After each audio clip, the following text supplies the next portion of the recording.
asked, can you speak about the possible role of vulnerability as part of the technology of navigating the other world? Huh. Well, that's an interesting question. It reminded me that one of the points where I felt like I hadn't finished, I was thinking about the,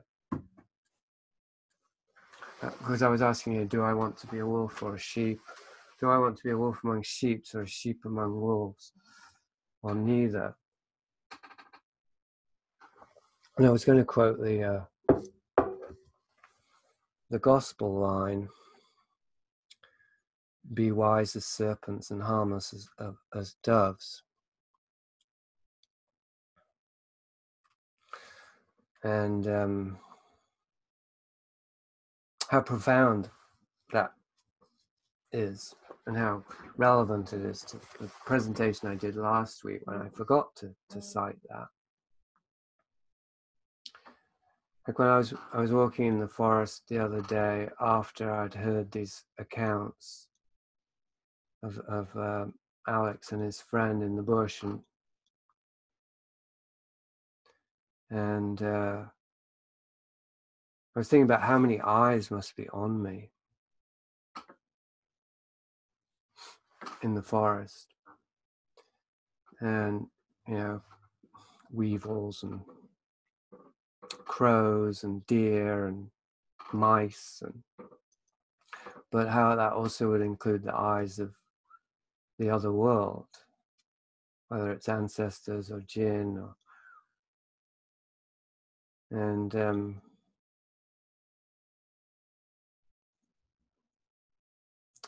what it'd be like to be fully aware of being seen like that all of the time, how vulnerable it would feel, and how actually that's probably what the reality is. That probably we are seen all of the time in all of our facets, all of our behaviors internally, all of our thoughts, all of our feelings. It's all being seen at some level.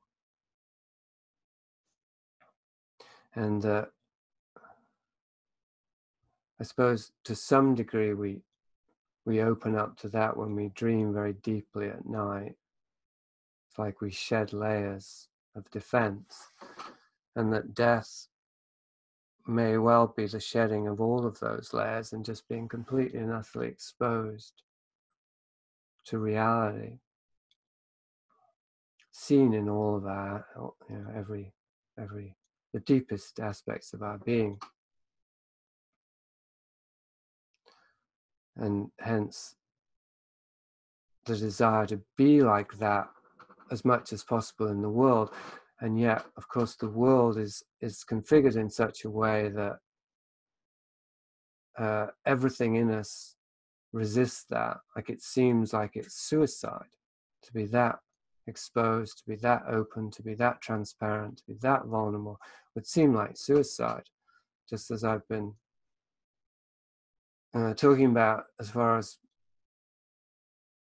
what I'm doing publicly by talking about these hidden aspects of society and talking with people who are victims of them, and drawing so much attention, potentially so much negative attention, potentially to myself, that it would seem at a certain point it might start to seem rash to the point of being suicidal. And I do sometimes wonder. I'm particularly concerned about others, actually, like having a cat and a wife, and like if anyone ever did want to strike at me, and it wouldn't necessarily have to be a high level malevolence. It could just be a stalker, somebody who was annoyed because they were a fan of Crowley. There's any number of things that could occur. But as I said towards the beginning, I've set these forces in motion. So I'm seeing them through, and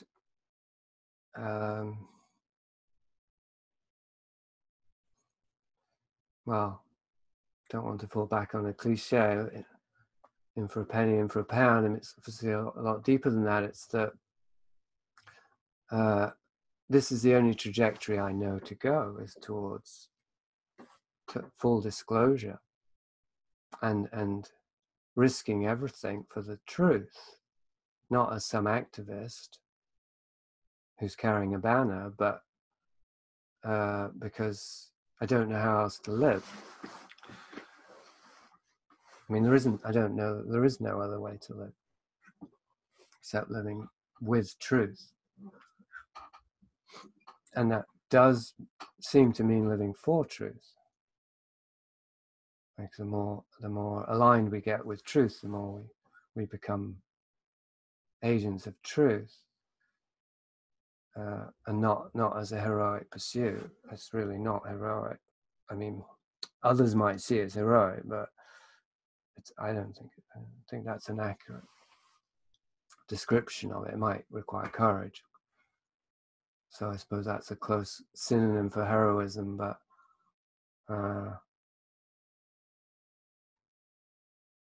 it's also practical. It's also quite commonsensical.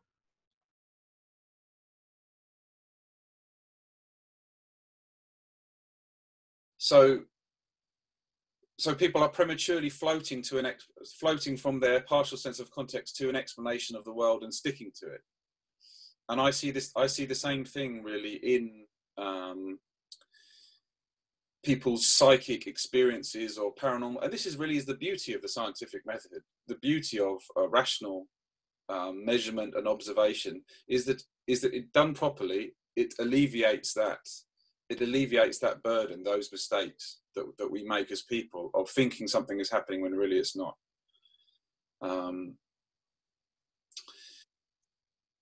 And so therefore, this also relates, I think, to this sort of anti-science kind of feeling that people have, or anti-technology, which of course a lot of that is valid, but the reason it's valid is because of the way it's abused by big business, not really in terms of the actual practice of science, which is a tremendous relief, I think, to our fear of the world and to our sort of fear of our context in the universe, really. So I just think leaving behind rationality is a very perilous thing to do, you know. Well, sure, but I don't think, did I ever suggest leaving it behind? Well, you're talking about something which you cannot apply logic to. So, well, I don't know though. That's an assumption. I think you can definitely misapply logic, and you can twist and contort logic to make it apply, and that's definitely a bad idea.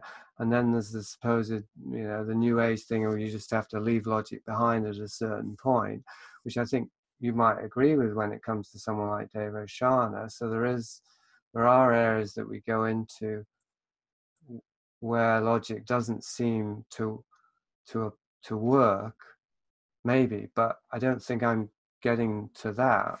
I mean, I'm still definitely trying to apply logic to all this. I wouldn't say I would apply that to Dave. I just think that Dave is, I mean, obviously we don't want to get into another Dave O'Shana discussion for previous reasons, but I wouldn't necessarily agree with that statement. Well, okay, so how about what you said last week with Mari about knowing, the futility of knowing? Isn't that, doesn't that speak to the limits of logic also? Well, it speaks to the limits of knowing. That there are kinds of knowing which are, and that's because the reason I was talking to her was to do with health. It's about finding health. And there are limits to our ability to comprehend, to know, and to make sense. And at a certain point, if we push too hard on that, then we sacrifice our own well-being. And so that's why I was talking about that with her. But you're talking about it in the context of becoming ensnared in an operation, and also you were talking about that those people were well-meaning. They might well be well-meaning, but that's not really how these things work. They're not, it seems to me, done on a specific basis in terms of people becoming trapped in a pointless activity. These kind of memes and sort of cultural ideas, they're floated out across the culture, permeated, particularly by the internet. Seems to be one of the main properties of the internet, is permeating these kind of disinformation programs and campaigns. And so somebody can be repeating back to you disinformation that they've earnestly researched in inverted commas, and believe it to be their own opinion, and they may be very honest about that, or honestly feeling about that, but it doesn't mean that they're still not involved in a disinformation operation. So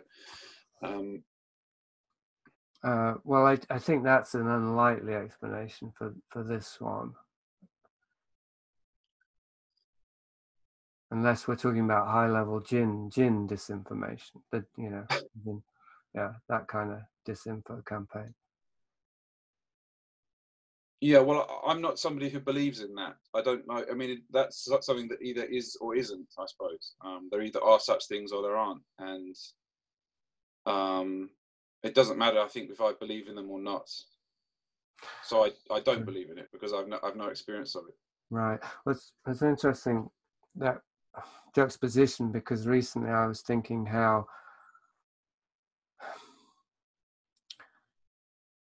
the way that my life has been and the people that I've interacted with and the experiences that I've had, I realized that many things that people just consider unbelievable, I feel as though I simply know about the existence of them, even though in certain areas I recognize that my mind isn't capable of really understanding them or interpreting them. So I can't necessarily talk about them, but I still feel that I know about them. And this actually covers a spectrum that is from the very mundane to the transcendental, as in the way I feel about organized ritual abuse, why it's refreshing talking to someone like Martin, is that once you know, you know.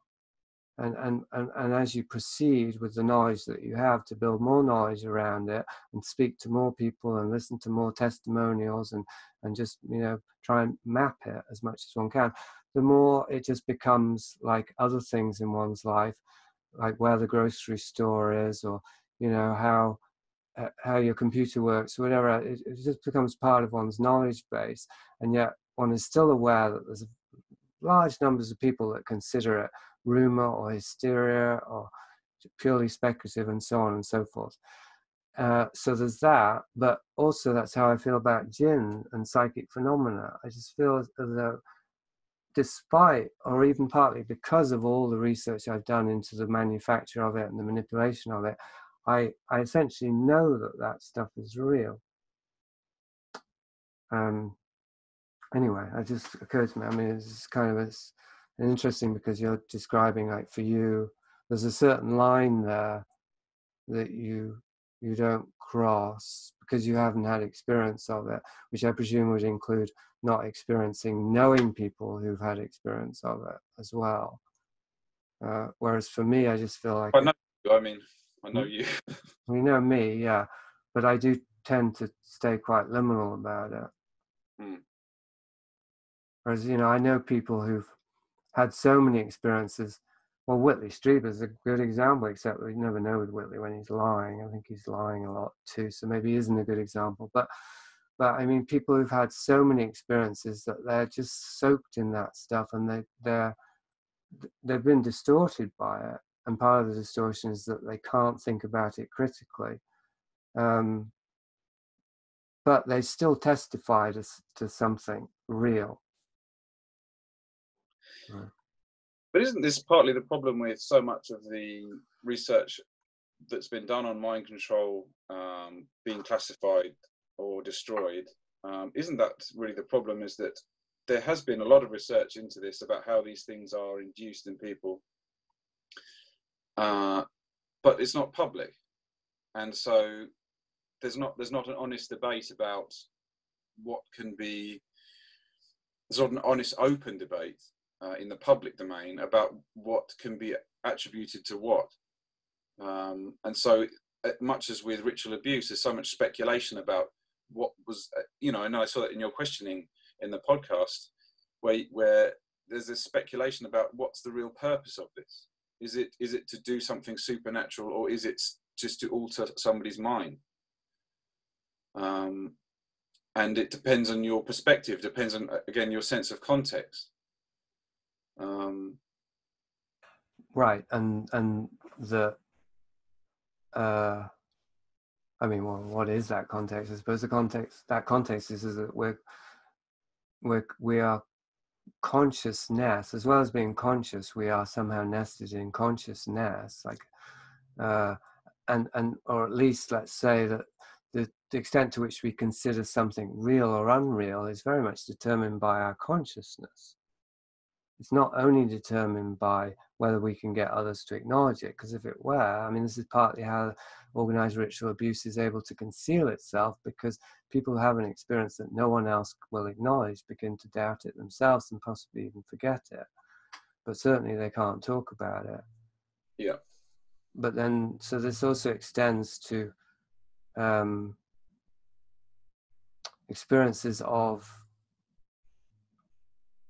I don't know how to put it, because I mean, I think what's central to the difficulty of talking about this now is we've got words like paranormal and supernatural, which generally I don't use, and I've only used them today because of the context, like specifically that part of the internet, the cybersphere, is looking at me, and they've kind of come crashing into my world.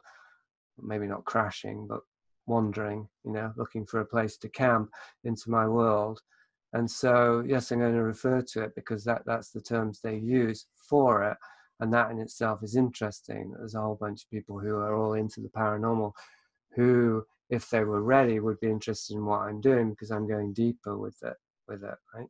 But part of that going deeper means that words like paranormal and supernatural I see as inherently deceptive, because they create a category that isn't real, that doesn't have an empirical existence, essentially, because it's only what we agree is it can be experienced, essentially. Like, people talk about dreams all the time, and everybody agrees about dreams, but actually, people have a vast array of different beliefs about what their dreams are, for example. So are dreams paranormal? Well, that depends on your point of view, and it depends on what you would claim goes on when you're dreaming, and so on and so forth. Like somebody who takes psychedelics, they have an experience of the TV talking to them. Well, the person who didn't have that experience can easily dismiss that as a delusion. But if you've ever had that experience, as I've had, I can tell you that it's not easy to dismiss. It's not.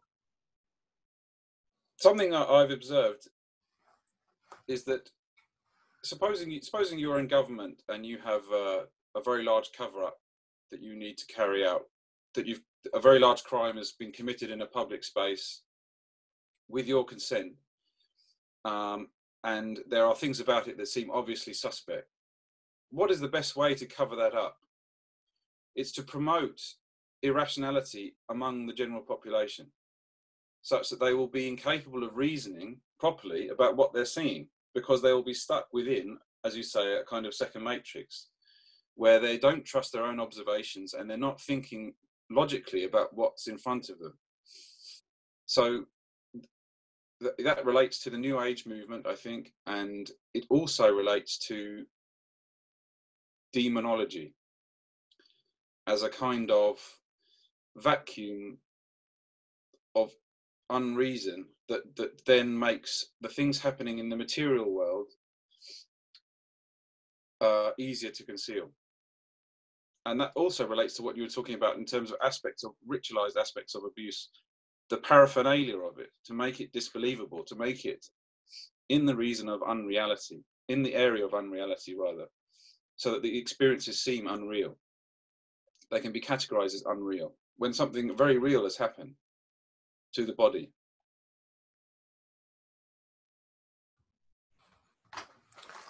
So do you feel that you've never had an experience that can't be explained scientifically or as a psyop?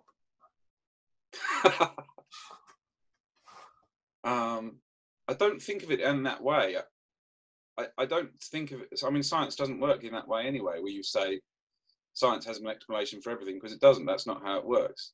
It's a method of approaching the world through observation and through logical thinking, that you try and find your best conclusion based on your observations. Well, but this is interesting because, as I said last week, my impression of you is you're very, very highly intuitive. Yeah. So that's not logic. Well, logic can be intuitive, I think. People have an intuitive sense of logic. I mean, where does logic come from, after all, in the end? Right. So do you remember when I talked about on an early one of these meets how the scientific method, if you use it correctly, you also have to acknowledge scientifically that the scientific method can't be used in all cases. Yeah. Do you agree with that?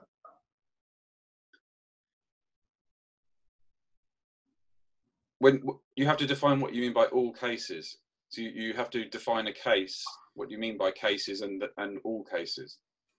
So you're talking about something outside observation, measurable observation. And there certainly are things which are outside measurable observation. Even within the physical universe, there are things like that. Right. Well, I wasn't frozen visual. A scientist could never hope to measure. Hey, you're back.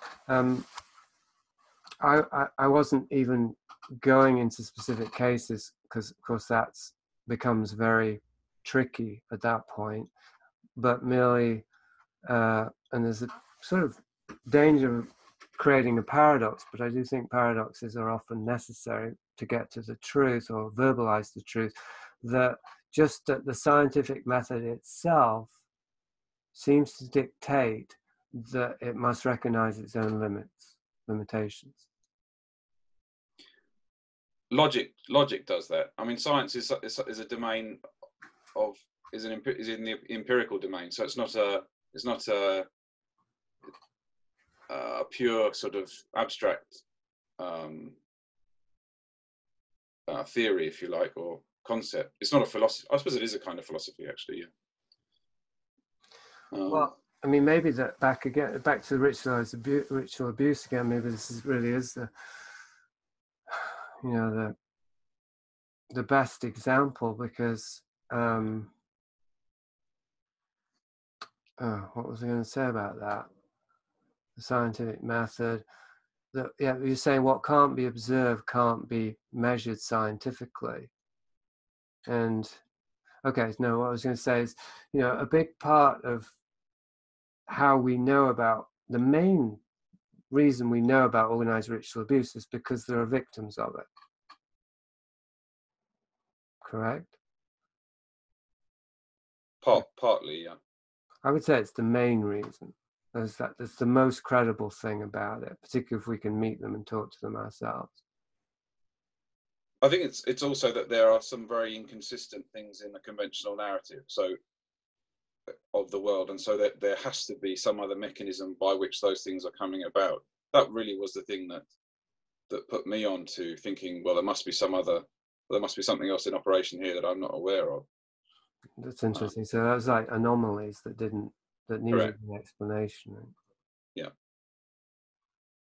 Well, I mean, where I thought I was going with that is trusting on people's subjective testimony doesn't seem to be part of the scientific method, because the scientific method is about objective proof, isn't it? Yeah. I mean, it's a sort of, you have to apply different tests then, I think, with people about people's credibility and what's plausible and what's not plausible. Yeah. But wouldn't you say that one of the main reasons, if not the main reason, that so many people dismiss organized ritual abuse is because they say there's no evidence, there's no proof. They're looking at it through that lens. Yeah, but that's irrational because they're not really looking at the evidence.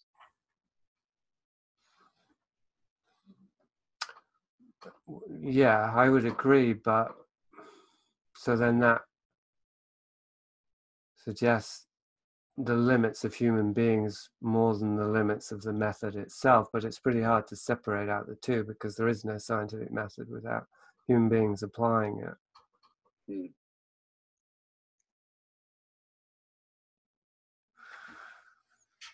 I'm kind of curious to hear what anyone else has to say, because I think, Martin, you represent the skeptical wing, or whatever we'd call that, the hard-nosed, as far as the paranormal and whatnot, at least.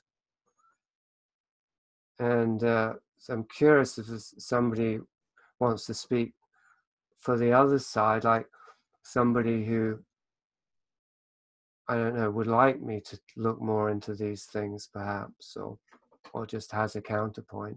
Does anyone want to offer a counterpoint to what Martin's been saying? Yeah, I don't know if I have like a way of, you know, debating the scientific method, but as far as organized ritual abuse,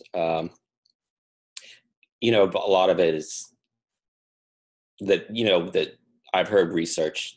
Usually, you know, the traditional one is that it's, you know, occult groups, satanic groups, or you know,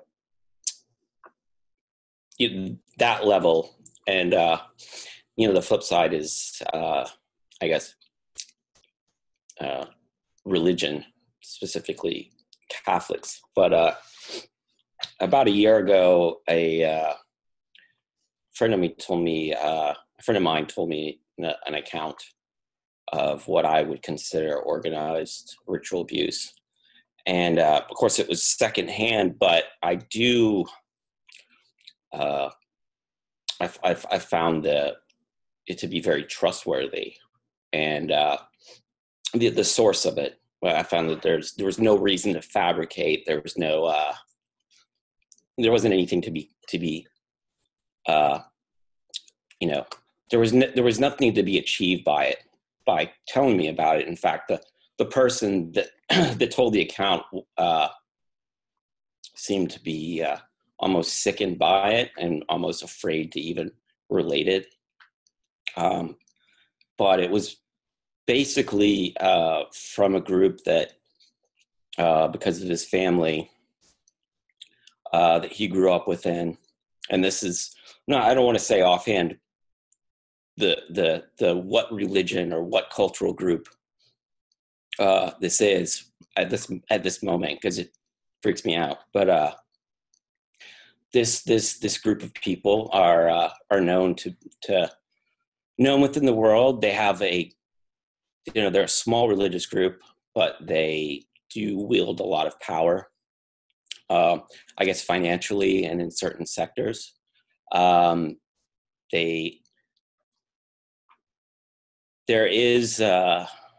has been some documentation about it, but the media seems to not really deal with it because it might be considered as some form of bigotry, or in the context of them bringing it up. But basically, this secondhand account was so disturbing, again, that, you know, he could barely tell me about it. And but the way it was described and how it came about, I couldn't discredit it.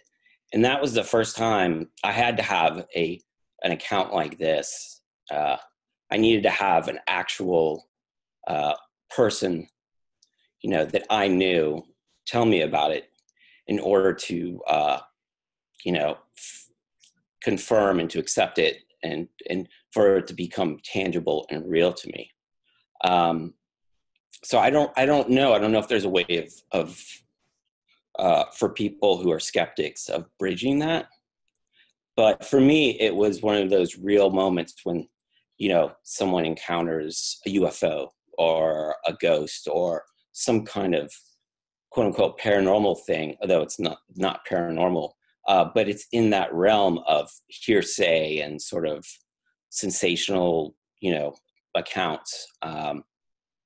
And so I don't know why people seem to have to go through these, like the scientific method, or have to have these things. Like, why is it so hard for people to accept that that's a possibility and not feel that these people coming forward are have something to gain, or if they just happen to be really disturbed individuals?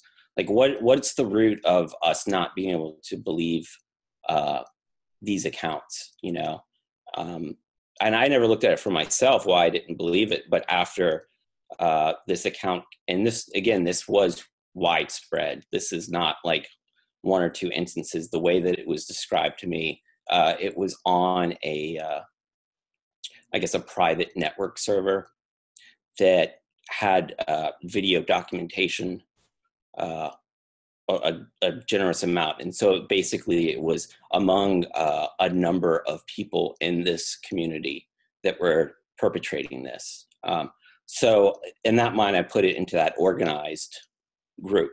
But yeah, I don't know. I don't know why people can't seem to just take that leap of faith and believe that these things do exist. I mean, I know before I was in a liminal state where I was like, it could be, yeah, maybe, but yeah, now I am a believer, at least in this one instance. And so it allowed me to believe that these other accounts could be very much real. And I don't need to, try and break it down logically. So that's all, my son. When did you hear about this? It was probably about a year ago.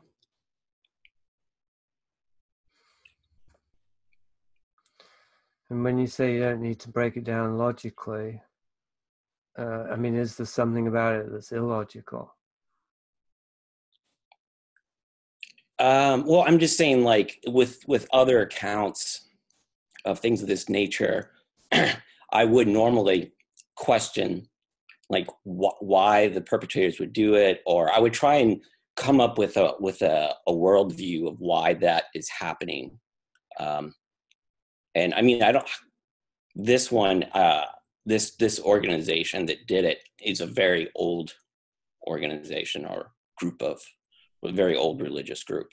Mm-hmm. It's been around for a very long time, and it makes me sort of question them as a people and society as a whole, and wonder, like, why has this not been opened to the larger world? And the only way I can understand it is that people would throw it into that it's some sort of bigotry, or it would be put into some sort of other category that will allow it to be dismissed easily. So that sounds like you're talking about Jews then, is what I would assume based on that. You did a podcast, didn't you, Jason, ages ago, with a guy who wrote a book about that? Michael Lesher, yeah. Although, it was about sexual abuse in the Jewish communities, more than one. And it was organized insofar as there was a cover-up, but it wasn't organized ritual abuse per se. The point of what I said is that the leap of faith is in maintaining a contradiction. The point of the scientific reasoning is that there are no contradictions in nature, or no contradictions in reality. And so if you're finding a contradiction and you're having to maintain it, I can't believe this about this group because of such and such, but the evidence says that, then that's the opposite of reason. That's why I say that disbelieving these things is irrational. And I've come to it on a rational basis. Obviously it's presented, the opposite arguments, these kinds of debunking programs are always presented as if they were the height of reason. But There never are. They never are. The reasoning is always very poor, and usually is about a kind of group reinforcement. So yeah. Well, they have the weight of the world behind them, I think, and I had that experience with Peter Lavender, I think, and it's kind of crazy making. So it is hard to commit to a position, but I did, because I included it in Vice of Kings. But I don't know if you read, who Martin, but anyone read that exchange with Lavender. But he seemed to be arguing rationally, and he was taking the position of being more skeptical than me, more rigorous and more logical, and accusing me of being illogical or irrational. But at the same time, his arguments, it seemed to me at the time and after, were themselves very weak. And his strength was in manipulating me via an awareness of and a manipulation of something that already existed, as in it's already part of our cultural conditioning, somehow not to question certain things. And there were these inherent contradictions, as you find if you look at the work of Peter Lavender. There are inherent contradictions throughout, and Whitley Strieber also, that they're not the paradoxes of a sage who's, being liminal or whatever, or embracing opposing points of view in a way that transcends them. They're the contradictions of somebody who's lying, or fragmented in themselves.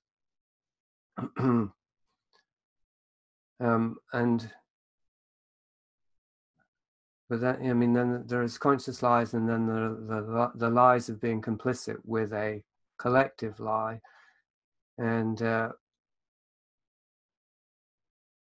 what was occurring to me when David, you said something about your worldview, and this is a line that I start Vice of Kings in. It's Theodore Dalrymple, who for some reason has stopped corresponding with me. So I guess his worldview came under threat when I sent him Vice of Kings. But anyway, the line, ironically, I quote, is him saying that people are more attached to their worldviews than they are to the world.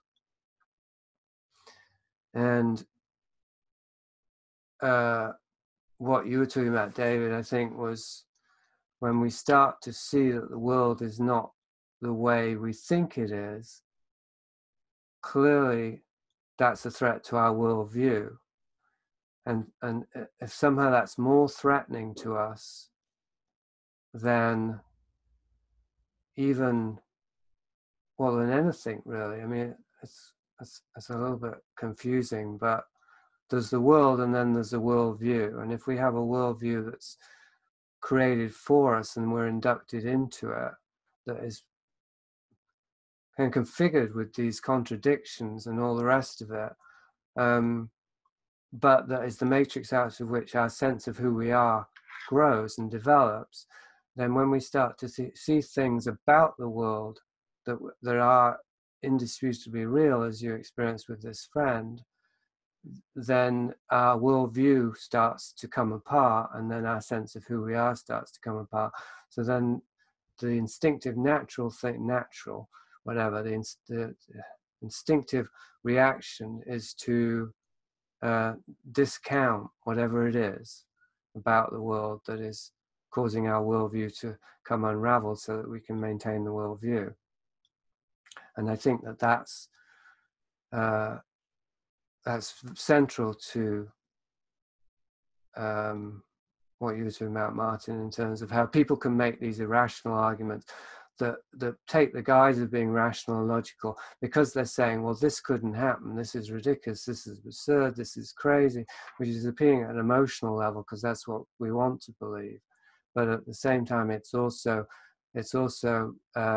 offering support or signaling allegiance to the worldview that we've already been installed with, that we actually want to maintain. So then that trumps logic and rationality, I think. that really is one of the points of abusing children and then telling them that it's right or done for their own good, is you're storing within them a very early inner contradiction. And so once they've been forced to accept that contradiction, they're then unable later on to challenge other contradictions. So essentially that makes them compliant to a particular kind of inverted morality, basically.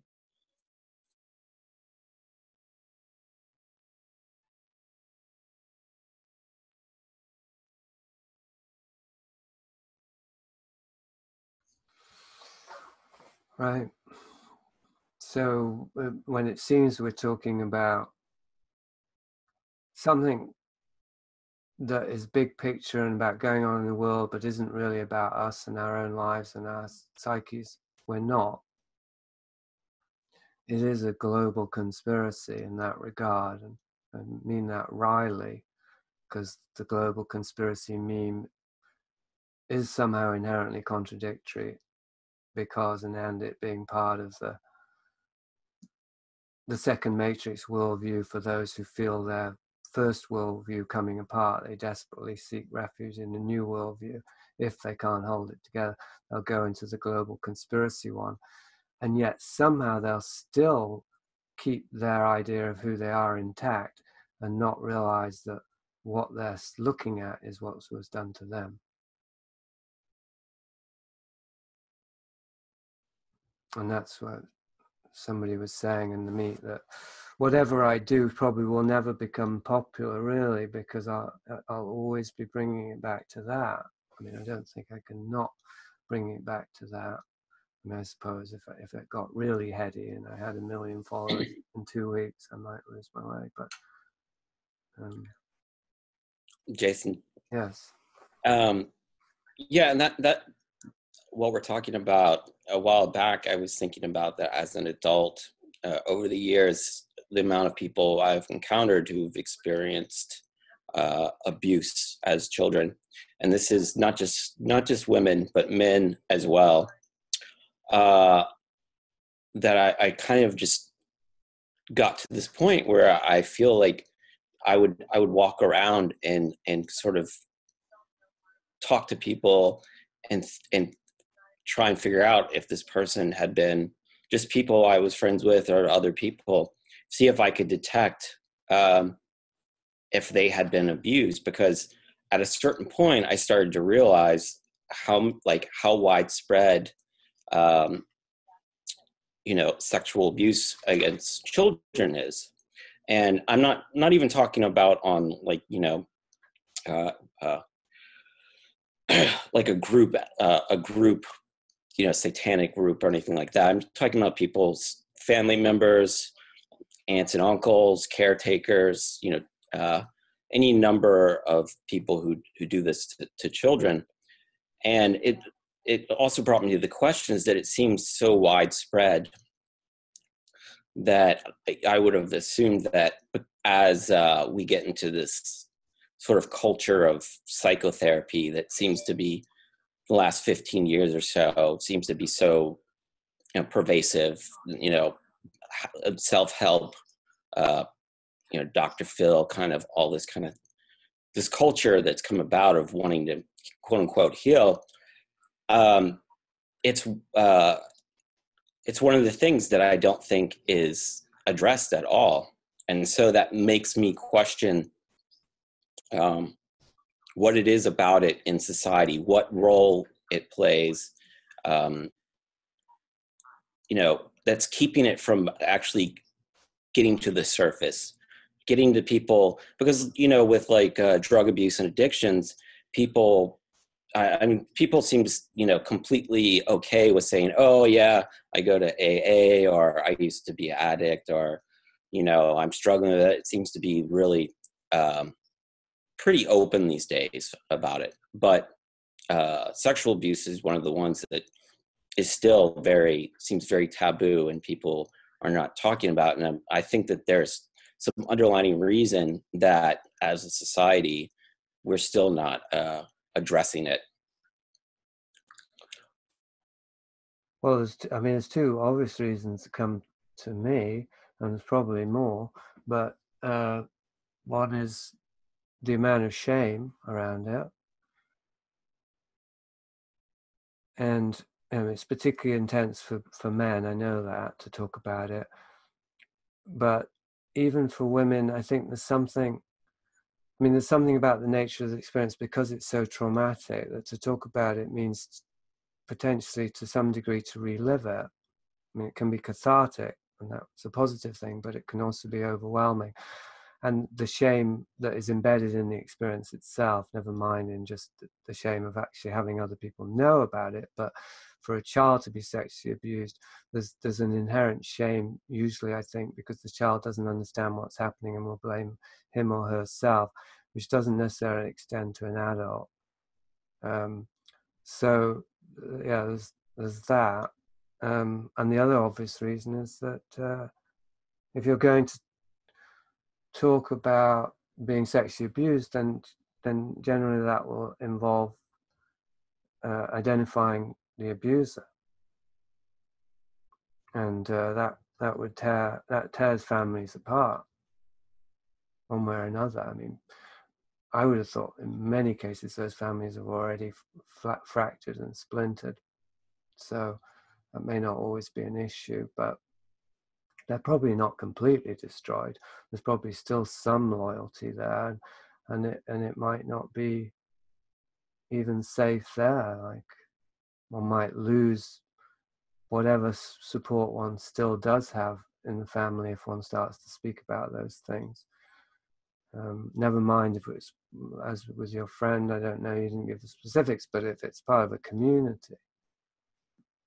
So it's certainly in the nature of the abuses themselves that they conceal themselves, both in the body and the psyche of the victim and in the community or the society that they happen.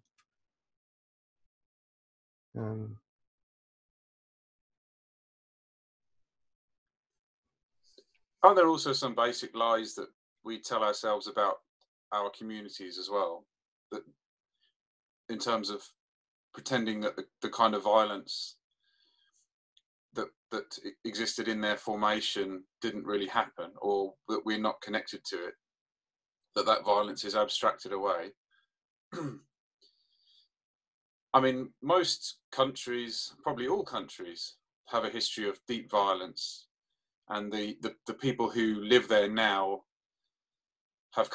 are there through violence. And so that violence is in the nature of the community. It's in the existence of the community is there through violence. And so there's a kind of basic desire to forget, the desire to hide away or abstract away really how our life, how our communities are organized, why they're organized the way they are. That's the thing that Girard, or one of the things, or one of the ways it's being addressed anyway at all, is in Girard's model of violence being central to community binding. So I think it is acknowledged in the abstract again, but not so much in the practical and the concrete, like even how families use violence to bind themselves together. I just noticed that Heather put up a hand. It was probably a while ago now. So was that you raising your hand to speak, Heather? I guess the first thing I'd like to say is that I'm experiencing just a cacophony of stuff going on in my body as I'm witnessing this conversation. I found that I was wanting to shut down initially and take refuge in sort of the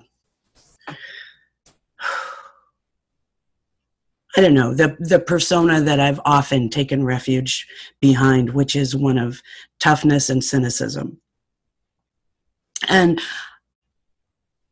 I'm resisting that urge because I feel like this is incredibly valuable, as though I'm witnessing some kind of archetypal attempt to reconcile what I would characterize as sort of the forces of the power structures that have made such excellent use of scientism and credentialing as part of the matrix of the abusive and violent structures that have been with us for so long. And on the other hand, I feel this incredible sense that paranormal experience, the experience of sexual abuse, whether or not that's in a ritual setting, these things are outside of the ability of the scientific method to address with any degree of utility, in my experience. And that my job is to somehow synthesize the crazy making reality that being raped in private as a small human being puts you beyond the pale, puts you into a category where you lose your ability to become credentialed, to have that kind of gravitas in the world. That the effects of trauma are actually, I don't know how to describe this. It feels to me as though child sexual abuse, whether perpetrated within families, between caregivers and children, or within a ritual context, it is some kind of spiritual technology. And I really can't elucidate what I mean by this. This is one of those non-logical knowings, meaning that it has a purpose, a very deep purpose for the controlling of the human psyche. I don't understand exactly how it works, but that it reaches into our deepest places and makes fundamental changes there, I can tell you, I believe to be true from my lived experience. And that's really all I want to say, except thank you for letting me witness and for letting me speak. Thanks, Heather. Just a detailed question. When you said that you feel it's your job to work through this, do you mean literally that you work in this field? No, not at all. I mean on a personal level, and as part of whatever the fuck this is that we find ourselves experiencing, the world. Mm-hmm. And when you said a spiritual technology, I'm a bit of a hair splitter, but sometimes with a reason. I mean, hopefully, usually with a reason, in terms of being scientific, maybe. What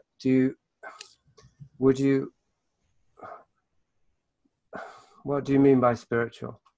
Would psychic be synonymous with spiritual here when you use that word? I guess what I mean when I say spiritual, it could refer to what we think of as the psychic level of experience. I guess I would say that it refers to that aspect of our experience that cannot be quantified in a laboratory, but that extends beyond the flesh and into whatever it is that we are a part of on a quote-unquote spiritual level, consciousness. That what's being done to a child's body during the act of sexual penetration is also having effects in a realm that is perhaps unseen, for a better word. Yeah, well, that certainly would embrace the psychic and even the psychological and even the emotional, really. And these things do correlate with the body to different degrees. The emotions, of course, correlate in terms of chemicals in the body. my sense is that what is happening there that is traumatizing the body is affecting the capacity of the body to house the spirit and the soul, rather than those aspects of themselves being traumatized. You see, that makes sense. Yes. Right. Damaging the container in a way that it will no longer be able to channel life force effectively. yeah. Okay. Yeah, so we don't have access then to our life force, and therefore we don't have access to our souls, and therefore we don't have access to the spiritual dimension of being. And isn't that the point? And that would be the point, very much so. But I think that there is a danger, as ever, with these things, that we can, we jump the gun, so to speak, we end up jumping the shark as well. And this is where Whitley goes wrong, in my view. And Whitley does have these views about the spiritual, the soul can be destroyed, and spiritual technology, it's all there in the key. And I think it's quite pernicious in terms of creating a sort of fear that's very Catholic, and he's Catholic, a fear in the damnation of the soul, clearly the deepest fear that a human person could ever have to suffer under. And so the idea that somehow these diabolical and Machiavellian methods of control could extend even into the spiritual realm, I think that that's the big lie, or a big lie, if not the big lie, that certainly that Satan, the mythological Satan, would want to propagate, but ditto with these human agencies to make us believe that it's far more far-reaching than it actually is. I don't believe that any trauma we experience here actually damages the parts of us that are eternal. But I do agree that by corrupting the container that we're forced to navigate through this realm within is a really effective mechanism for keeping us unaware of our actual power and the actual innocence and inviolability of the soul. Yeah. Yeah, and one of the ways, I mean, to bring it really down into the trenches where we all of us are, where the body is, one of the ways in which this is really observable, which you were touching on at the beginning, and I write about in Vice of Kings, is how people who've been traumatized as children have been invalidated at this most profound level possible, potentially. And that invalidation, well, it has two possible effects, I think. One is if they're configured in such a way, or the environment that they're raised in is sufficient, they will become turbo boosted super egos, driven to seek validation in the world, at such a deep level that they will do absolutely anything to get it. So then you have your Crowleys and your Strebers and so on. And then the vast majority are not, they're not in an environment that protects them and facilitates that process. So they just carry on going further and further into the damage, seeking validation in different ways, or not even seeking validation, really just seeking an escape from the sense of their own shame. And what you have then, of course, is these droves of walking wounded that I deal with in the thrift store, who are invalidating themselves constantly because they're drug addicts, because they're prostitutes, because they're sick, they're mentally unbalanced. And so many of the people who would, or sometimes even do, testify to what's going on in the world, the majority of them are these characters, these I don't know what to call them, and just these souls, these wounded souls, who are self-invalidating.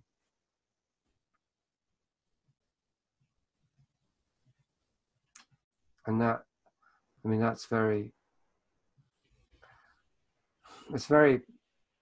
it's kind of a concrete or a materialized or a visible form in which the consensus maintains its illusion about the society being the way it is, being the way it appears to be rather than the way it actually is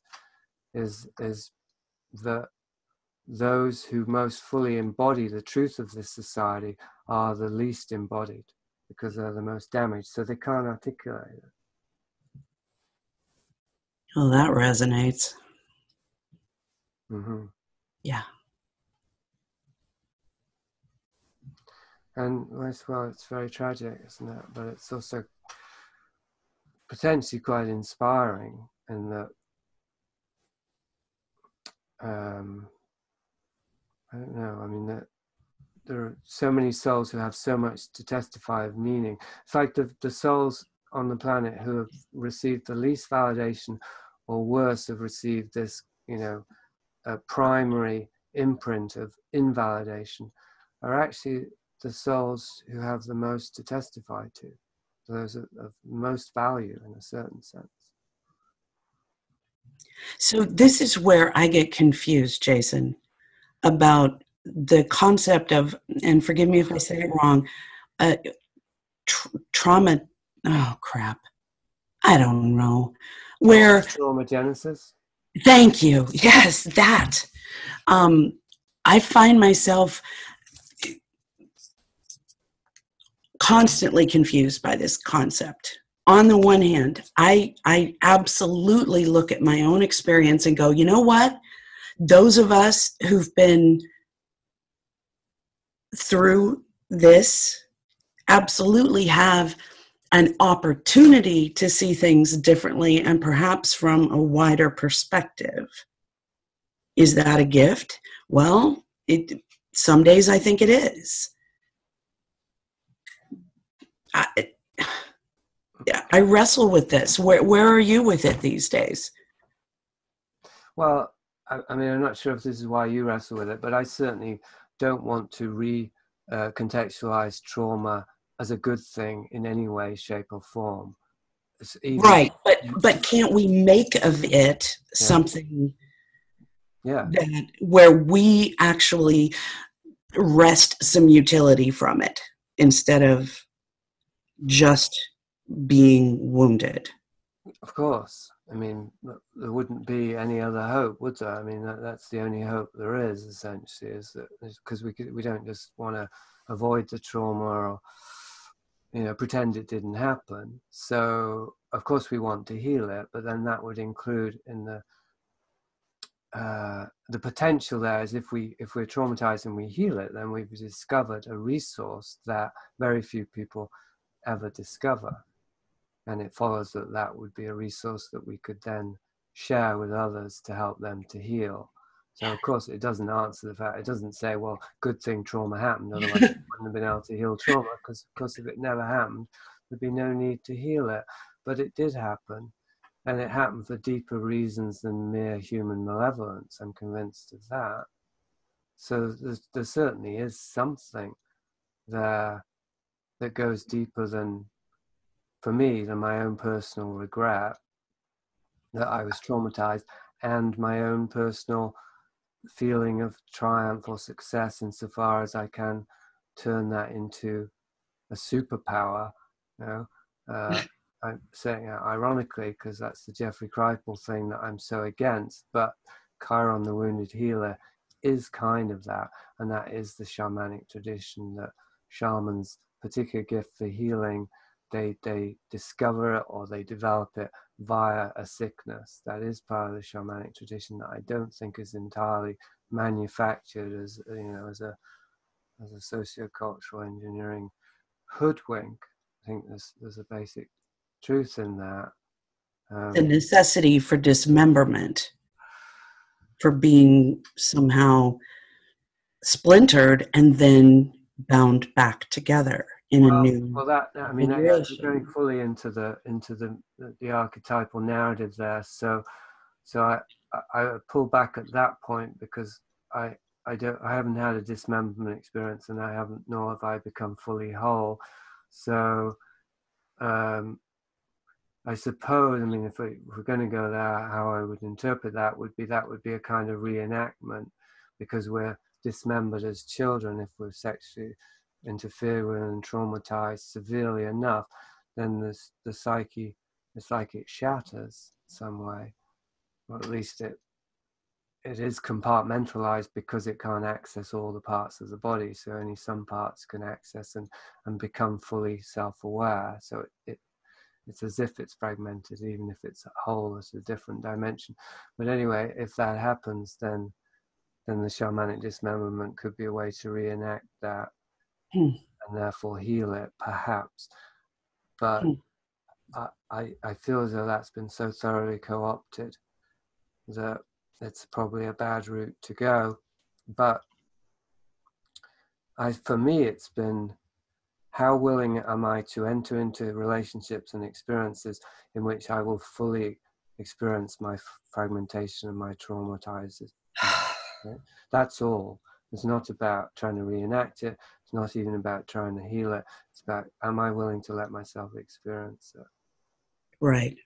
Just allow. Yeah. Yeah. So that's the hardest thing. Getting a superpower. It's like, am I willing to experience powerlessness in situations where I really feel I need to have power? Right? Because it's easy to be powerless if you're just at home in bed and you're just watching Netflix. You know, that's a different kind of powerlessness. But it's back to the vulnerability, isn't it? Right. As the only protection spell that works. Yeah. Thank you. Well, yeah, thank you for speaking, even though you felt awkward and vulnerable. I wanted to share something that in my life from the last week that involved you in the periphery. Sure. So I had a cat, 17 and a half years old. And she was ill for a couple of weeks, or longer than that. Not really ill, but just getting old. And so on Wednesday, she was particularly looking tired, and I was just got Vice of Kings the day before, and so I spent the whole morning for 3-4 hours reading the book next to her, and I fell asleep while reading the book, and when I woke up, she was dead, laying next to me. And so I took her to the vet to get cremated, and then when I got home, I turned on my computer, and I had a short message from you. That's the first thing I saw when I got back, and it made a short email, and so it made me feel kind of good. And yeah, I wanted to share that. And also, I'm not sure if I heard you properly, but did you say you're not keen on coffee? I said I can take a soft line on coffee. I don't like it myself. Yeah. Well, it's very poignant what you just shared, Rob, for at least two people here, me and Gib. Gib, I'm sure you won't mind my saying, has a sick cat, and you probably know about Garbanzo. Do you know about Garbanzo? Only that you mentioned him quite a bit. He's had an important part in your life. Well, he's also central to Vice of Kings. He's one of the characters in Vice of Kings. I haven't got to that part. No, and specifically, well, of course his life, but also his death. Maybe not specifically. Obviously, that was the turning point in my relationship with Garbanzo, was his death, because there's no greater turning point than that. But anyway, it suggests that there's quite a deep resonance there around the importance of the centrality of cats in some of our lives. Yeah, I don't know if I have more to add, because I won't go into the Garbanzo thing because it's not necessary, but I'm sorry for your loss. I know how heartbreaking that can be. And I'd also like to say about the book that I'm someone who was listening to Coast Radio like back in the early 2000s and David Icke. And so I've read a lot about parapolitics, and I have never heard, just only the name Fabianism in passing, and what you've documented about it that I've read so far, that really blows my mind, just as someone who tries to get more, who's just been looking at this type of world political, geopolitical manipulation, parapolitics for so long, and to never have come across it before. I think that will open a lot of people's minds to that. Maybe. It makes me wonder. I mean, Fabian Society have been talked about on Red Eyes, so they're certainly not, off limits or anything for conspiratainment circles. They're more popular with the right wing, I think, as a go-to conspiracy theory. So that might be partly why you haven't come across them. But it also makes me wonder. I mean, on the YouTube, Mari said about maybe people are changing, as in, I'm becoming more recognized because maybe people are changing, maybe they're ready for it. Well, and I had a skeptical response to that, and I still do, because what it makes me wonder is, well, how much am I going to have to change? Because if the stuff I'm doing, presenting, is acceptable on a larger scale, then that probably means it's, not really that useful. I mean, don't want to take it away from any individuals. If it's useful to an individual who read it and says it, I will take that. I'm grateful to hear that. But even the thing about child sexual abuse, and I think maybe what David zeroed on is very important there, that because there's a widening awareness, increasing awareness about organized child sexual abuse, ritual or otherwise, in the world, and how politics and society is embedded within it. That awareness is growing, and even Donald Trump was kind of, riding on that vote a little bit. So what does that mean? Does it mean the world is changing and children are no longer going to be trafficked and abused? Well, God willing, but I don't think that that's what it means. I think it means something else. And for me personally, I think it means I have to keep going deeper into this. And one of the signals for that is, well, if talking about it in this way is becoming socially acceptable, then it's already being co-opted. It's already being incorporated into people's, second matrix, their defense system, in order not to really open up and become vulnerable to their own complicity and their own trauma, which was so, referring back to what David said, that people still aren't necessarily testifying to it. They're not necessarily talking about it among themselves. There might be some whistleblowers here and there. And with a thing like Jimmy Savile, it can snowball and you get all these people coming forward. But even when that happens, I don't think it's anything like the equivalent to people talking about it among themselves. It's just part of their daily lives and interacting within a community. This is part of my lived experience. Maybe it's part of yours. It's part of all of ours, insofar as we're all interconnected. And it's part of the hidden life of any community, whether it's ritualized or even organized or not. Even if it's disorganized child abuse, it's still part of a larger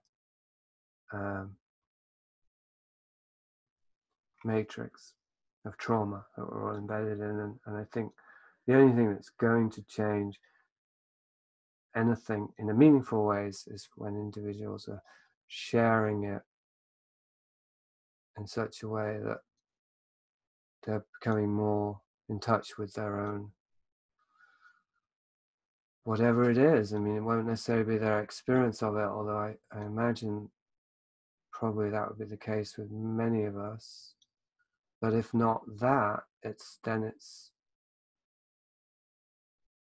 then it's at least complicity with it, which is bad enough.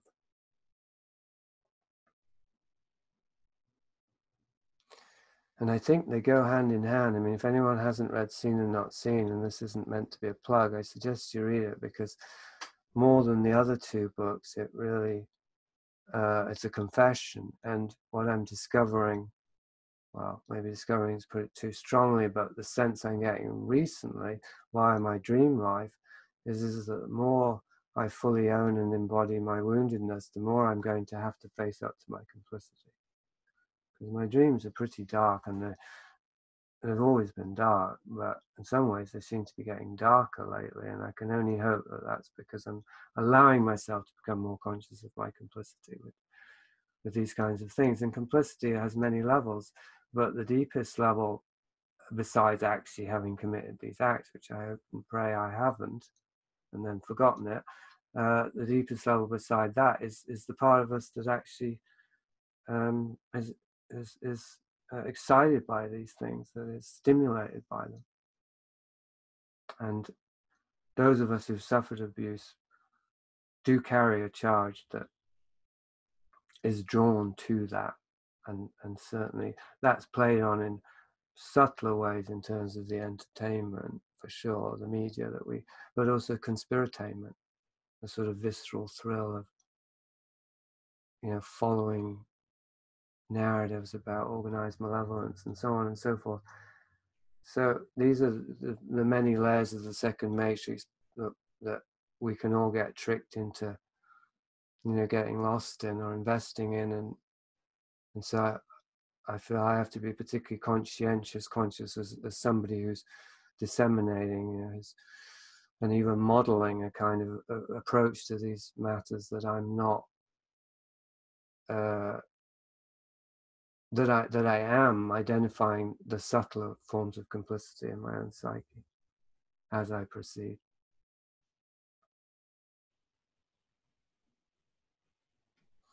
I mean, I suppose the deeper level here is that people who want to believe in the paranormal and explore it as something exciting that's going to make their lives more interesting, obviously they don't want to see the dark side. And that means they certainly don't want to see how closely it correlates with the very darkest aspect of human nature and society. So that it's kind of embedded in it. So, and because they don't want to go there, they end up going all the way the other way, I think, so that the Satanic Bible becomes the best-selling occult book, probably bought by thousands of people who aren't Satanists or wouldn't identify as being Satanists, but as rationalists who are flirting with the paranormal, just as people who get into New Age. I think that the New Age demographic has probably been fully primed now for Satanism, you know, for sort of mass Satanism. I don't want to be, I could be in the voice of doom here. I'm just trying to kind of deconstruct it a bit in this way. So, and maybe that is part of the risk or the temptation of going into the bush with this guy. Is like, oh, you know, I could talk to him where he's at, and I could meet him where he's at, which is, well, yeah, actually your experiences are very close to what Carlos Castaneda writes about, and I did put this in an email. And so I end up referring to sources that I've debunked for other people, because I never actually debunk them for myself, which makes it sound like I'm a hypocrite, but hopefully it isn't that. It's just that I showed what was wrong with Castaneda, but I never said that means it's all bullshit. I think there's valid stuff in there.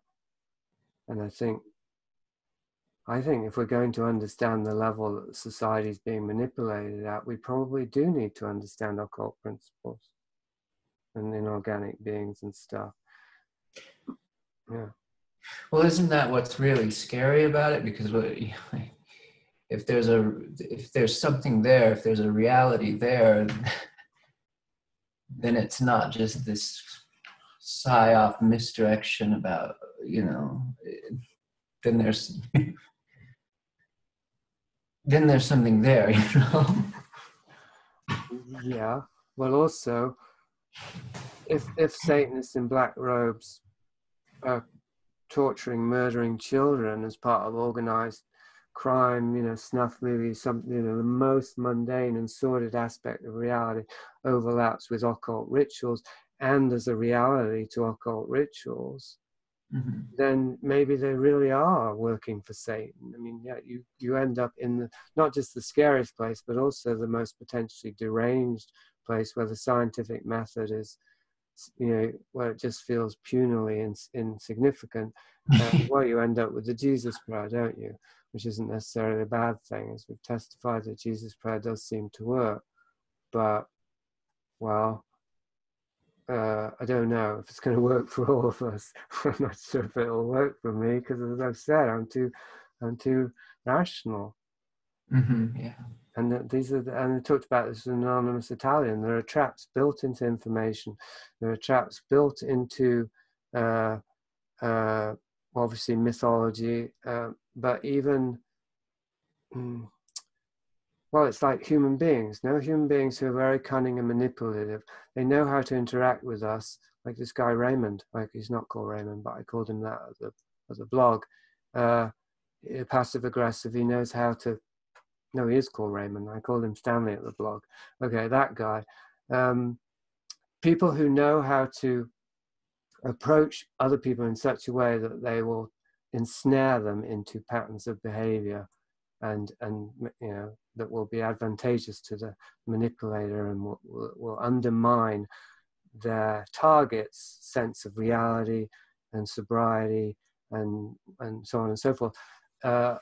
If there are also hidden aspects like that to reality, in demons, whatever, just even knowing about them or thinking about them, never mind trying to interact with them, there's an inherent trap in that.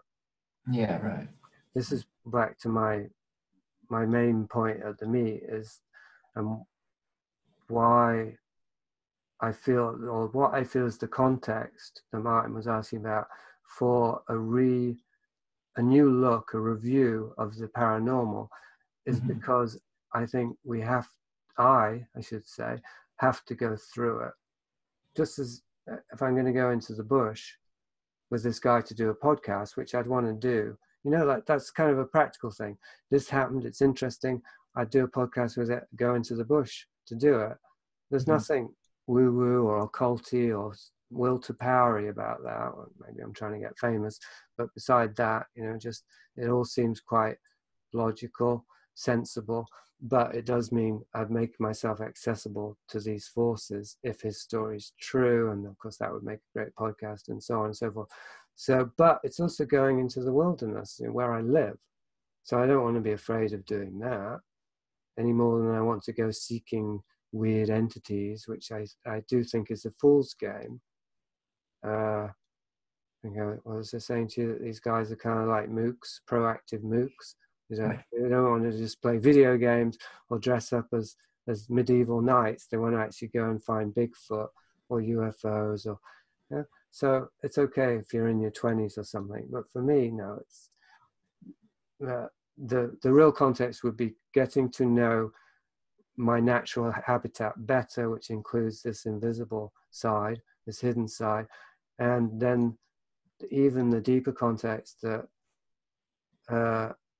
I'm going to have to navigate the realms that are called paranormal, just as I have to learn to navigate the social realms. Maybe, to put a question mark there, but maybe if it's as real as my gut tells me it is, we have to learn to navigate that realm, just not like Whitley Strieber or Aleister Crowley or any of these, super egos. I mean, I'm sure, based on observing Dave Oshana, that he works with these forces. I don't even want to call them forces, but he works at that level of consciousness in his body. It's part of what's going on in his body. And he's definitely all about nature and being part of nature and being in nature. And I think what we think of as invisible supernatural forces are just deeper aspects of the body. And okay, then the body is just a more shallow aspect of our souls. I'm not being reductionist, but just that There's nothing inherently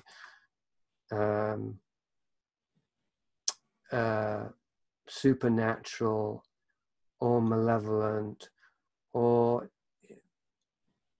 well, I was going to say empowering, but maybe they are empowering in a good sense. But for the ego, I mean, there's nothing for the ego in them, as they really are, any more than there is for observing one's digestive processes. It's just we want to tune into what's going on in every area of existence. I do.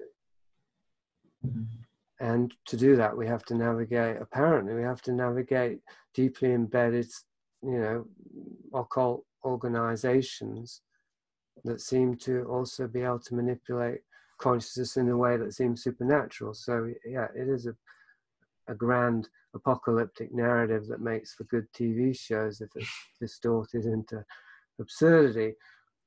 But it may also just be, the nature of existence here, and not to be glamorized, but also not to be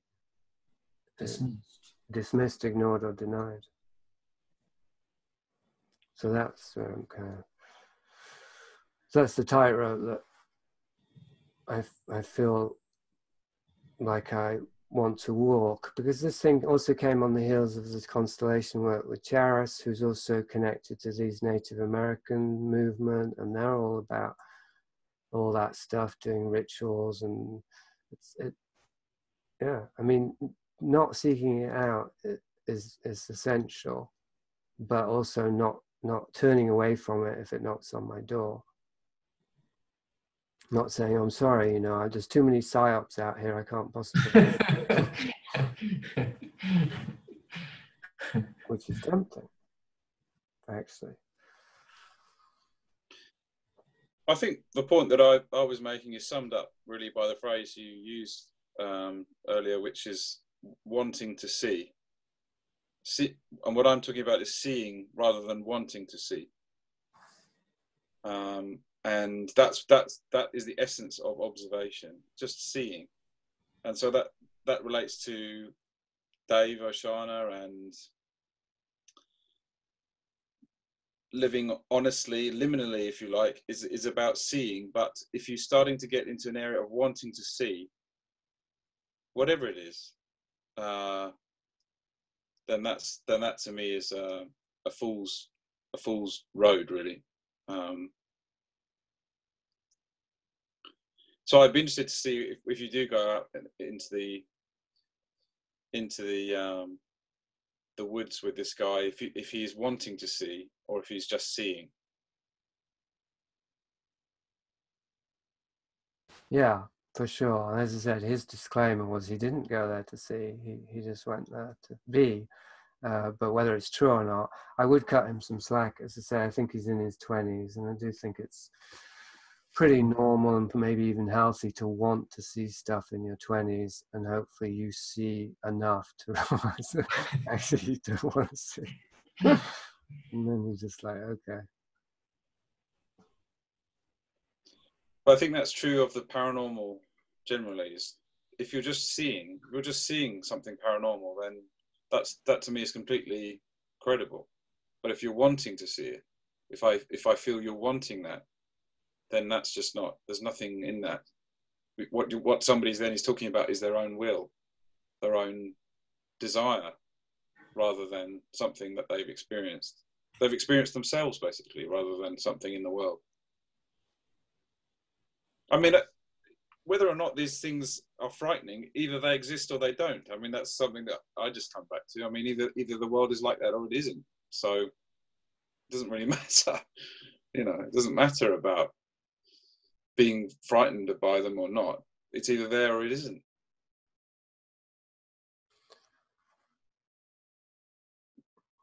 I see that up to a point, for sure. And how that relates to the wanting to see is wanting to know, and that's the trap. Well, that's one of the traps. Yeah, there's the counterpart to wanting to see is wanting to not see. So it's the same thing, really. Well, that's interesting, because that it goes in various ways. One is one I joked about a moment ago. If you want to see, then you'll start to see, and then you'll want not to see. If you see stuff you don't like. But the other correlation I make with that is if we want to see stuff, it's probably because there's other stuff we don't want to see. Mm. And Exactly. people are attracted to the paranormal because they don't want to look at their lives. They don't want to look at trauma, exactly. Yeah. What they really are seeing is trauma, not the supernatural. Right. What they're seeing is their own body.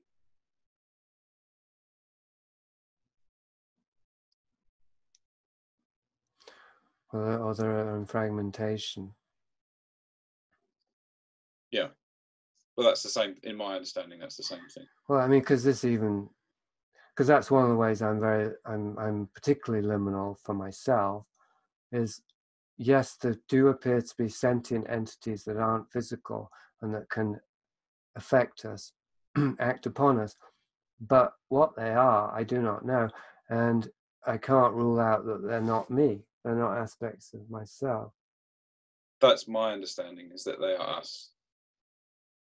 That sentience is us, it's our sentience. In which case it would go very, very far back. Like pre-myths even, pre the earliest myths about demons and entities. Humanity was already so traumatized and fragmented that it was experiencing itself, coming to it from outside itself, and then it created all these stories about it. Well, just imagine what it must have been like for the first people who had it, how barbaric the world would have been, and shocking.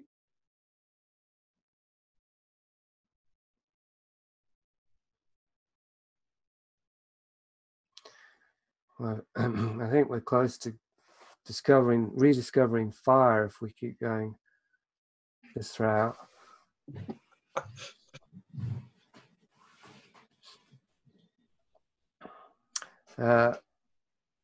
Oswald just typed, I'm in my 20s, and what Jason just said applies to me perfectly. Also applies to me in regards to participating here. And Abe said, sorry that I can't speak, everyone is asleep here, but my initial interest in the paranormal was power. I thought it would make me omnipotent and all-knowing. Sounds rather puerile from today's perspective. Well, it also sounds dead on point.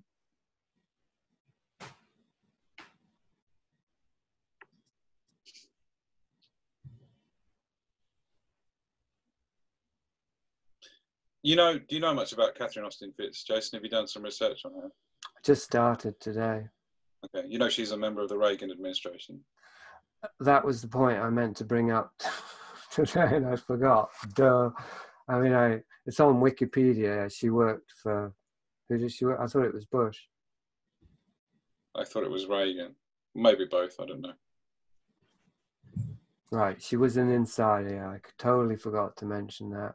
I was thinking my listeners would know more about her than I did. But that was obviously a key point. Funny that you bring it up right here at the end. Yeah, as in an insider, or at least an ex-insider, is promoting me. That doesn't feel so good. Yeah, and the danger is you are, as you say, that you'll be turned into entertainment. But I mean, that's the way of denuding your work of any real power, isn't it? It's to turn it just into entertainment. To neutralize. Yeah. Yeah, and I think, okay, so that's very much about the context. But maybe that, I mean, like when Dave puts his video on YouTube, he's risking turning them into entertainment, isn't he? Even if I publish a book, I'm risking that somebody will read it for entertainment. This kind of increases that, because as does being on Skeptica or whatever, because a large part of the audience is listening to it in the context of entertainment. And all I can do there is just try and be as unentertaining as possible. Jason, I had a quick thought about just talking about,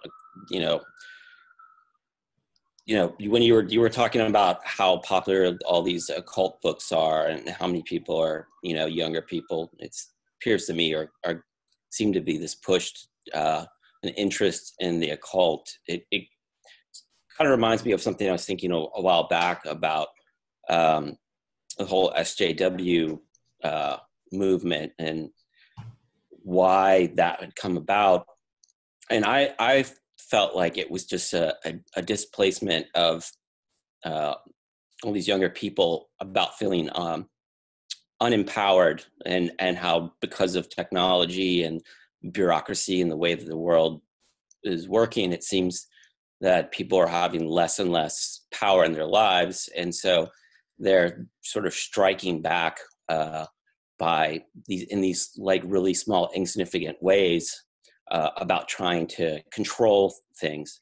And it seems like, I don't know, this attraction to the occult is maybe related to that. It's a lot of people feeling that they have less and less power in their own lives, so they're looking for a way to change that, or a tool or vehicle to feel more empowered.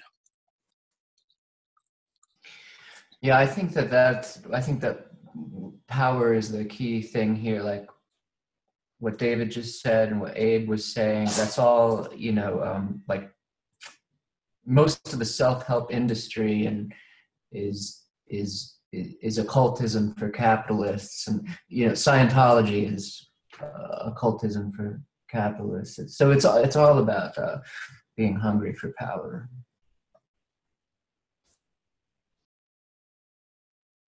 Also, I think how the bid for power, the will to power, seems to relate to disembodiment, paradoxically or tragically, because the social justice warrior thing. Well, I mean, the various ways transgender obviously is the low-hanging fruit there, but even the safe spaces, trigger warnings, all this stuff, basically anything that reminds me I'm in my body, or I have a body that makes me uncomfortable in my body, has to be neutralized via the will.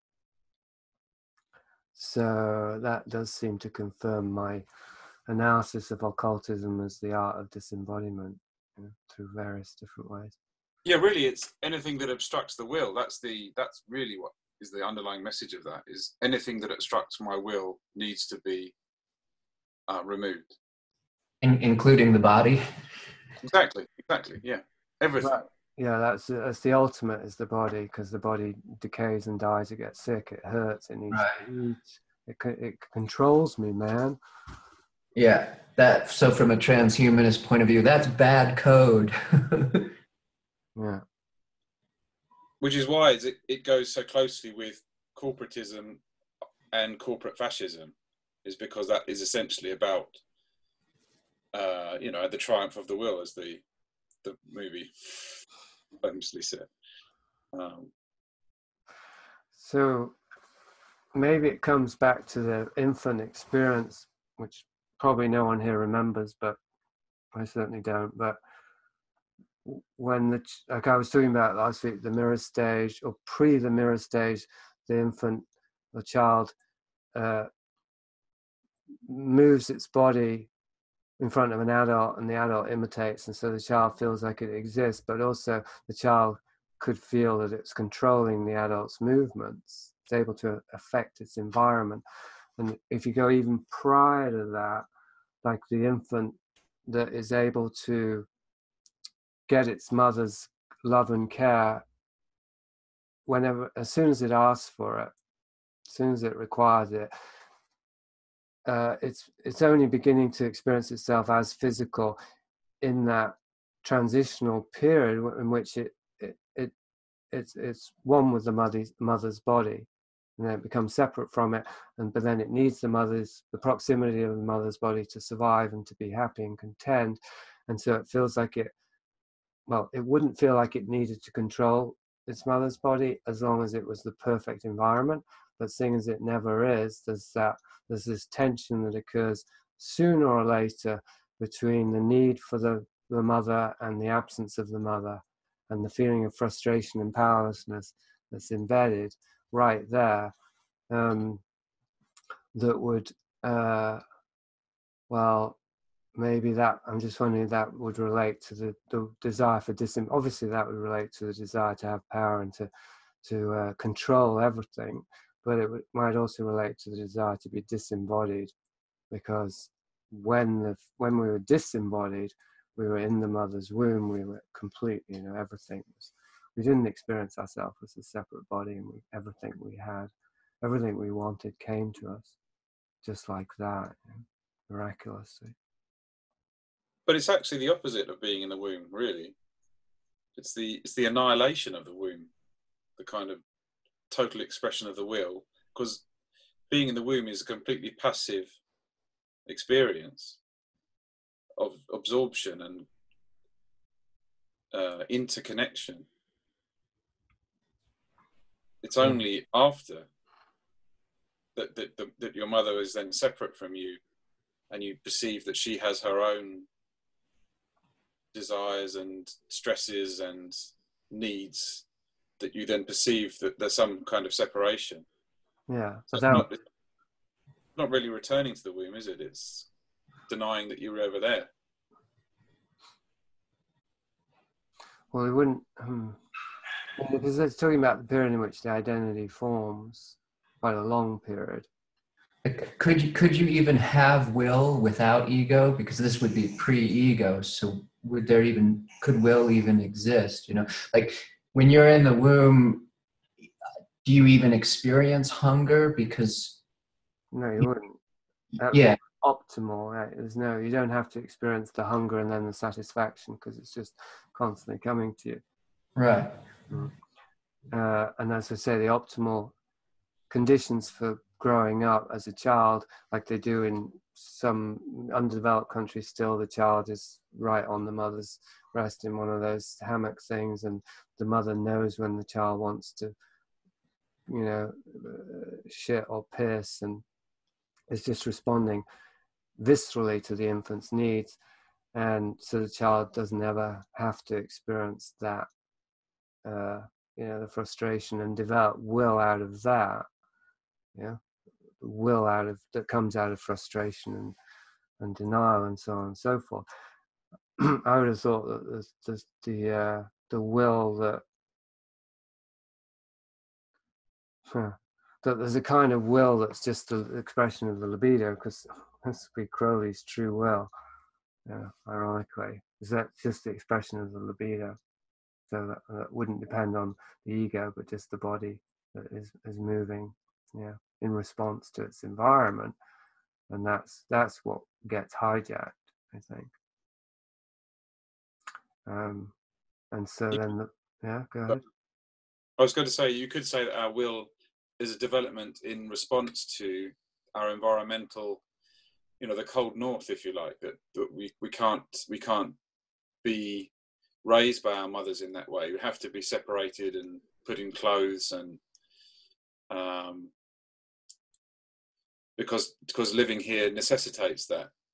And so that kind of spread of humanity out of Africa, if that is even how it happened, but I'll stick with that narrative for now. That meant that people had to develop more and more will, if you like, as they moved into those harsher, more inhospitable climates.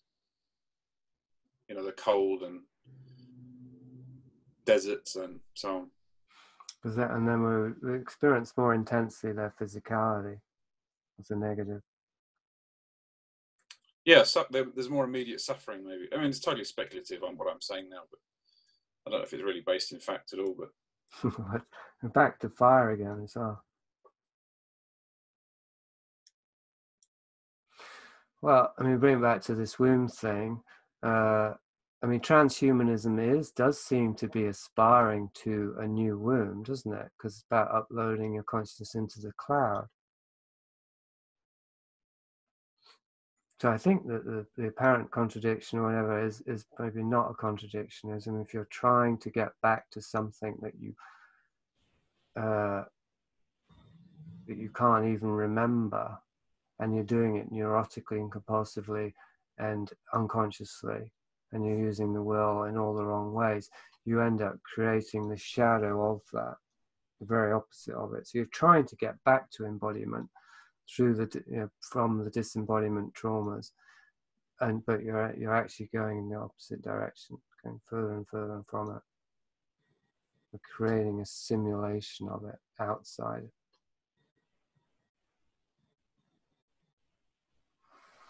I think as soon as you're denying your connection to a woman's body, you're never returning back to it. So there is no, as soon as you're engaged in that denial, through technology, that denial of that engagement, you never come back to it. There's no path that way that leads back in the end to love. It's just not. Unless space-time is curved. Conceptual space-time, yeah. And eventually you just go the long way home. Maybe that's what they're hoping, isn't it, underneath? I think so. I mean, I thought that about my brother. I felt I almost had to believe that about him in the end, that he'd taken the left-hand path, denying God, the woman's body. I mean, there's another paradox, because he was trying to lose himself in women's bodies. But anyway, that was his way. That was the only way for him, was to affirm God by denying God, which of course is a childhood trauma thing as well. But he was doing it without love, wasn't he? That the whole point of it was that it was without love. So that's not really an engagement, is it? It's because there's no sharing of vulnerability there. Well, there was less and less. There was less and less. He actually was able to be quite vulnerable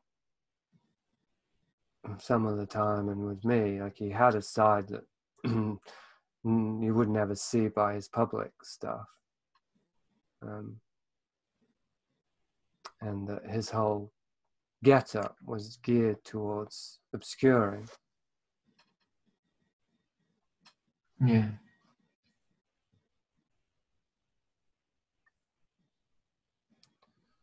Oswald just typed in that weird studies interview. Kripal said transhumanist hearts are in the right place, but they don't go far enough.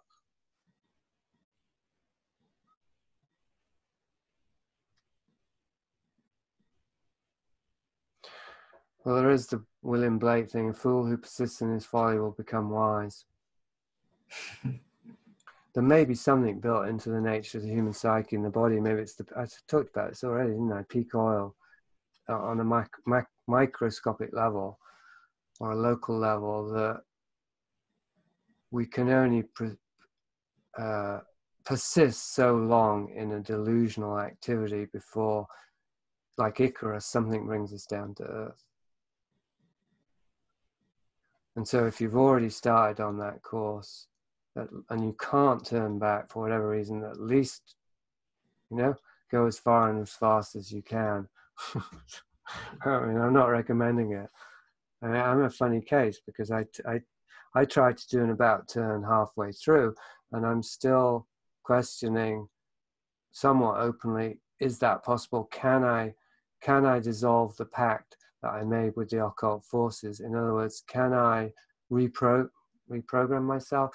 Can I recontextualize the contents of my unconscious and make them conscious in a way that will neutralize that belief that somehow I made a pact? Because part of me still believes in that, for sure. For as long as you believe it, that's as long as you'll have made the pact. Exactly. When you stop believing it, the pact will be over. That's what I mean, yeah. But because I did it unconsciously, and because I believed those things unconsciously, I didn't just say, I'm going to believe this now. I thought I knew that Lucifer wanted my body, right? It came from a deep area of the unconscious, and the desire to reenact what I think partly was, and this came up just a couple of days ago. I was in the swimming pool. I was trying to give my soul to Lucifer, because Lucifer was the stand-in for my brother, and he'd already taken something from me, some deep part of me. And so then I was reenacting that to try and make it conscious. So now, can I reenact the taking it back? Or can I enact it? But the point of what I said is that you still believe partly that you've given your soul to Lucifer. Still now. Well, I've still got the freaking tattoos. Yeah, but you believe it if you think that, because of what I said, that you still believe in the pact. So you must still believe it somewhat. Well, no, I don't know if I do or not. That's what I'm saying. Like, I've made this about turn, and I've reneged, and I've repented, and paranoia has led to metanoia, and I've written books, and I've disowned previous books, and I've testified, and I haven't become a Christian. I did get baptized, and how much of this is kind of desperate contortions to convince myself it's okay. Lucifer doesn't want your soul. That's a song. I don't know. I mean, I don't know. Like I say, I still take the paranormal seriously, or what's called the paranormal. I still feel that it has an empirical reality to it, even if it's not what anyone's ever interpreted it as. And so I still feel as though there's a reckoning, in that regard. I just don't know what kind of reckoning, and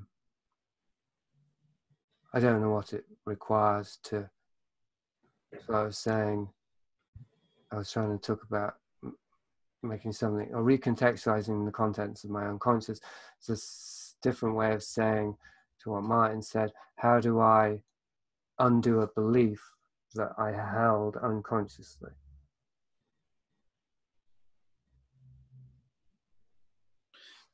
More broadly, have you contemplated the prospect that your belief in the paranormal is the thing that makes it real?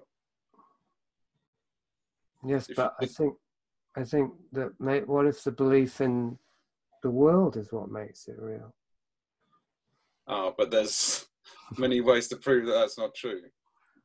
Well, but people can prove the paranormal too. No. They Really? can. They can. They just can't prove it in the same way. It's a different context, but they can certainly, they can prove psychic phenomena. They can prove communications from the other side. They can't prove they're really dead people, but there are all kinds of ways to prove that things happen that can't be explained by ordinary physics, it seems. Well, yeah. I mean, physics is incomplete, so I can't. It's always going to be incomplete. Yeah, exactly. So, I mean, okay, I don't go postmodernist, and I don't go full-on spiritual. Oh, the world is just, in the eye of the beholder. I kind of think that's true. But I do. What was I going to go with that? Oh, the constructed identity. If that isn't real, then that's creating my whole interpretation. Well, that's giving me an interpretation of reality that is thereby shaping my perception. Then it is kind of true to say that the world only exists because I believe in it.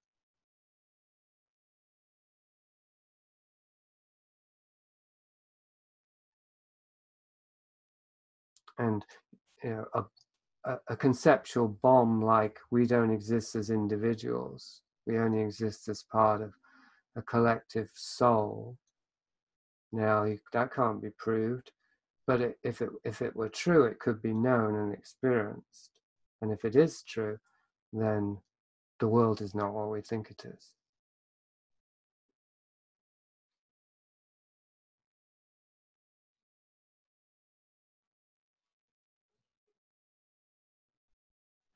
So I think this is where liminality becomes liminalism, because the slippery slope goes all the way to nowhere. Like, there isn't any solid ground for the ego. I mean, there's the ground of the body, but the body itself is nested in something that we can't comprehend through physical senses.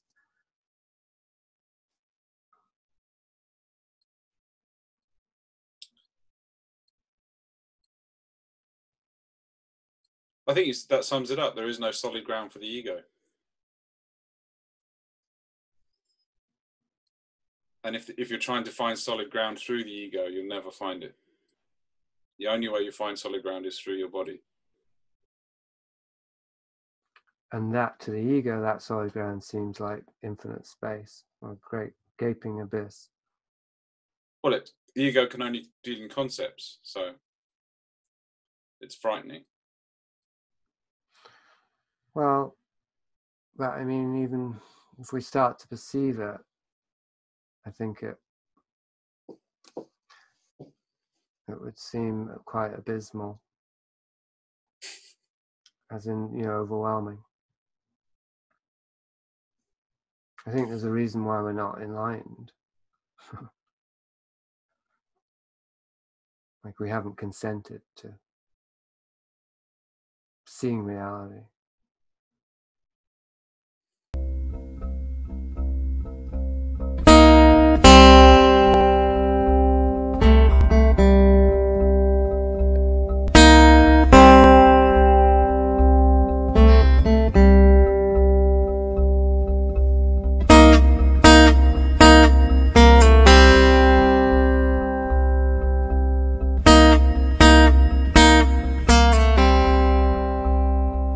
Arrived here.